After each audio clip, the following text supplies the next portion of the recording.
هدية من حدا ما بدنا نقول من الفانز وإنما من الأخوة اللي بيحبونا. أنا والله ما بعرف، كانت إيناس تفتح على حالها. هي بتبلش العمى في عيون سنتك، إذا عندك صبر طب على قصص يلا. الكراتين. لك شغلة بتكون هي مصايطة، أكيد أنتوا اللي عم تتابعوني يا شرنات مثلها. شغلة أنتوا مصاينة. عشو هذا الحماس اللي بتتحمسوا فيه إنه بدك تفتحوا الكرتونة أو كذا، ما أنتوا بتعرفوا شو في بقلبها. بتعرفوا شو في بقلبها، عشو الحماس ما فهمت. مثل الولد الصغير، مدي ايدي مدي ايدي، انا بدي عم افتحها. تضربني. لا انا طول عمرك بتفتحها، خليني افتحها. انا بفتح نص، انت بتفتح نص. مو هيك عمي، مو هيك. قلت لك لهيك. ها مو هيك، مو هيك حبيبي. انت خربتيها.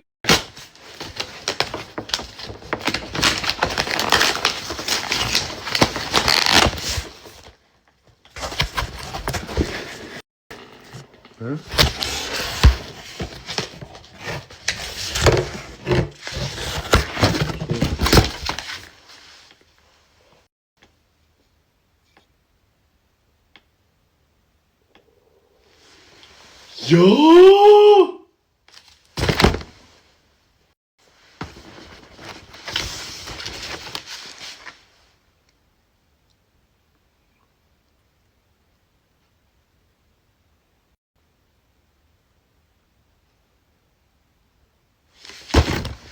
يوه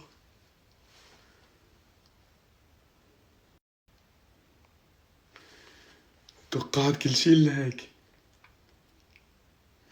شو بك؟ مستحيل. الموضوع بلكي انا ماني فاهمه. رجع لا لا صح. لا بس فهمني فهمني انه ما فهمت والله. مدى الحياة. تعرف شو يعني مدى الحياة؟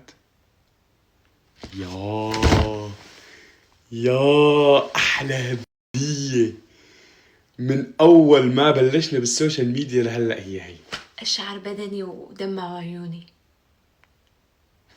أكيد كنت تعرفوا مو؟ صك بمكة لكفالة الأيتام مدى الحياة. تشهد جمعية رعاية الأيتام بالليث المرخصة من المركز الوطني لتنمية القطاع الغير ربحي برقم 1207 بأن إيناس ومظفر قد ساهم بصدقة جارية في كفالة الأيتام بمكة مدى الحياة، وقد منح هذه الوثيقة تقديرا لعطائه وبذله السخي. نسأل الله أن يجعل ما قدم نورا له في دنياه وخير جوار النبي في دار القرار. شكرا كتير والله، شكرا كتير على الهدية الجميلة والله العظيم.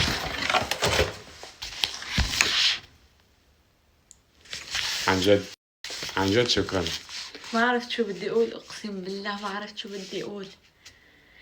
الوحدة اللي تواصلت معها هاي البنت قالت لي الثانية انه انا دمع عيوني من لما شفت الشغلة. تمام، عم الا اكيد حاطة يعني ايكو تبع بيبي هيك وصورتنا وهيك. قالت لي لا شي تاني ابدا. ما توقعت. فرم رفا دودو. ودودو. شكرا يا رفا وشكرا يا دودو ميرسي على هالعمل الخيري اللي إن شاء الله ثوابه بيكون إلنا جميعا، وشكرا على هالشي الحلو اللي عن جد تقشعر له الأبدان والله العظيم. بالله دمع عيوني. يعني أنا وعم بحكي هيك غامرتني الفرحة، وحتى أنا ليك عيوني بلشوا يلمعوا والله دمع عيوني. فشكرا. أنا يعني مثل بيقولوا كمان أنا يتيم، يتيم يكون صغير بس أنا ما عندي أب الله يرحمه. فعن جد من أروع الأشياء بالحياة إنه تعملوا شيء ليتيم قسما بالله. فشكرا كتير من القلب، وإن شاء الله يجعلها بميزان حسناتكم. ما بعرف شو بدي أقول. إنك تكفل يتيم من شخص هو بس بيتابعك من وراء الشاشة، والله هذا شيء عظيم ومحبة كبيرة. محبة كبيرة إنه شخص يساهم لك بعمل باسمك إنك تكفل يتيم بس إنه بيحبك من وراء الشاشة. الحمد لله على محبة الناس. شكرا لكم. ومن مثل ما بيقولوا من لا يشكر الناس لا يشكر الله. انا عم بشكركم بعيوني حياة الله، عم بشكركم بدموعي. شكرا يا رفا وشكرا يا دودو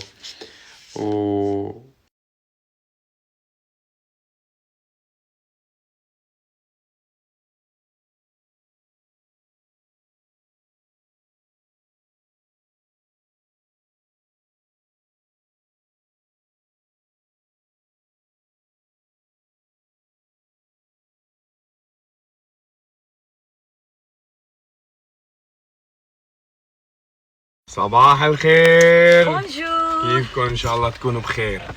جبنا عدتنا الافطاريه. انا اجباري كافيه، ايناس ايس تي طبعا.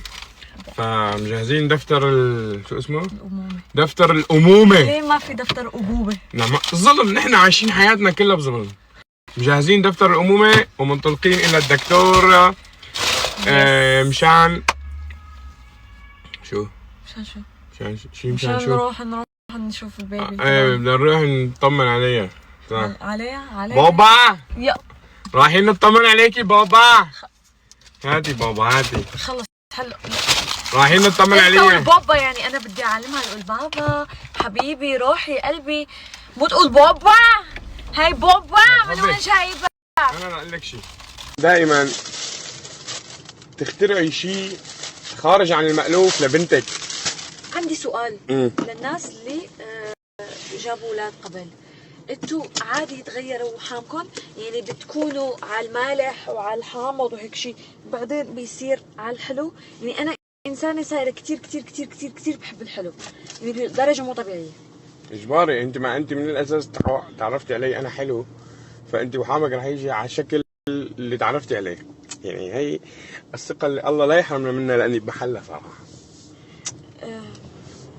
لا علاقه زوجي، انت عندك العنوان بس ماشي على العنوان. ماشي بنور الله. يعني شو ما اضحك؟ انا يعني شو ماشي. طيب ما شغلين العنوان. يلا باي، راح شغله من عندي.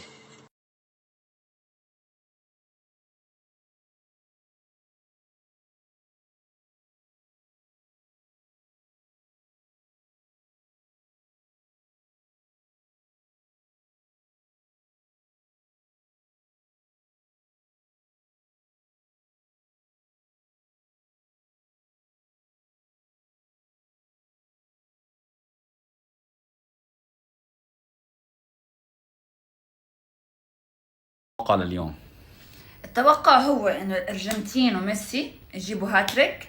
اوكي. رأسان. اوه ماي جاد، معقول؟ يا رب. قد النتيجة بتقولي؟ بتوقع 3-2 وهاتريك ميسي. والله حلو. انا بقول 2-1 الارجنتين. هذا اسمع